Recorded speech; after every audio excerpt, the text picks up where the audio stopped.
அஸ்ஸலாமு அலைக்கும் வரஹ்மத்துல்லாஹி வபரகாத்துஹு. அருமையானவர்களே, ரொம்ப ரொம்ப ஒரு முக்கியமான ஒரு விஷயம் என்னன்னு பார்த்தோம்னா, சமீபமாக ஒரு 2-3 நாளாக ஒரு வாரமாக வக்ஃபுன்னு சொல்லி நிறைய பேர் சொல்லிட்டு இருக்காங்க. சில பேர்த்துக்கு வக்ஃபுனா என்னன்னே தெரியல. முதலாவது வக்ஃபு அப்படின்னு சொன்னாலே அல் வக்ஃபுல் இல்லா, ஒரு பொருளையோ ஒரு இடத்தையோ இல்லை வேறு ஏதாவதையோ அல்லாவுக்காக நான் வைக்கிறேன், அல்லாவுக்காக நான் விற்கிறேன், அல்லாவுக்காக நான் செய்கிறேன்னு சொல்லி ஒரு இடத்தையோ அதன் மீது அல்லாவுக்காக விட்டுறணும். இல்லை மெயின் விஷயம் எந்த அளவுக்குன்னு சொன்னால், எந்த பொருள் நம்ம கொடுக்குறோமோ, எந்த இடத்த நம்ம கொடுக்குறோமோ அந்த இடத்த நம்ம திரும்பி கேட்கவும் கூடாது, அந்த இடத்துலேருந்து வரக்கூடிய வருமானத்தை நம்ம செலவழிக்கவும் கூடாது, அது வாங்கவும் கூடாது. ஃபஸ்ட்டு அல் வக்ஃபுல் இல்லா, அது அல்லாஹ்விட்டு போயிடுச்சு, அவ்வளோதான். அல்லாஹ்க்கான அந்த இடத்த நான் வக்ஃபு செஞ்சுட்டேன்.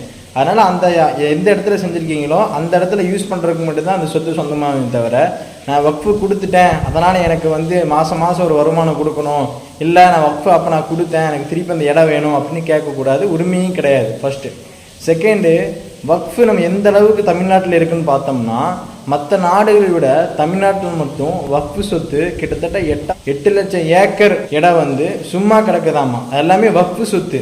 அது சரியான பராமரிப்பு இல்லாமல் யார் வக்ஃபு செஞ்சாங்க எதுவுமே அப்படி தெரியாமல் சும்மா கேப்பாரற்று கிடக்குது. அப்போ இதுக்குள்ள என்ன காரணம்? நம்ம பேரை வச்சு ஒரு முஸ்லீமாக இருக்குமே தவிர இந்த அல்லாவுடைய சொத்து நம்ம இதில் நம்ம எந்த அளவுக்கு முக்கியத்துவம் கொடுக்கணும்னு சொல்லி யாருக்கும் தெரியது கிடையாது. இன்னொரு படி மேலே சொன்னால், ஏதாவது நம்ம சொந்த ஒரு இடம் வாங்குகிறோம், அந்த இடத்த வாங்கிட்டு அந்த இடத்துக்கு பக்கத்தில் இன்னொருத்தர் இடம் வாங்குறாரு, அவர் இடத்த தாண்டி கொஞ்சம் நம்ம இடத்துக்குள்ள கொஞ்சம் தள்ளி கொஞ்சம் வீடு கட்டிட்டாருன்னா நமக்கு எவ்வளோலாம் நம்ம காட்டுறோம். ஆனால் இந்த சொத்து அல்லாவுடைய சொத்து கிடையாதா? அல்லாவுக்காக நம்மளோட இடத்த நம்ம வக்ஃபு செஞ்சுட்டோம். அது நம்ம எந்த அளவுக்கு முக்கியனால வக்ஃபு அப்படின்னா என்னன்னே தெரியாதவங்களுக்கெல்லாம் இந்த வக்ஃபு கவர்மெண்ட் எடுத்து முன் வச்சனால வக்ஃபு இப்படிலாம் இருக்கா, வக்ஃபு சொத்து இத்தனையெல்லாம் இருக்கா என்று முஸ்லீம்களுக்கு ஒரு விழிப்புணர்வு வக்ஃபு விஷயத்தில் நம்ம தவறாக பயன்படுத்தாமல் வக்ஃபுன்னு தெரிஞ்சாதான் நம்ம செய்யணும் அப்படின்னு கிடையாது.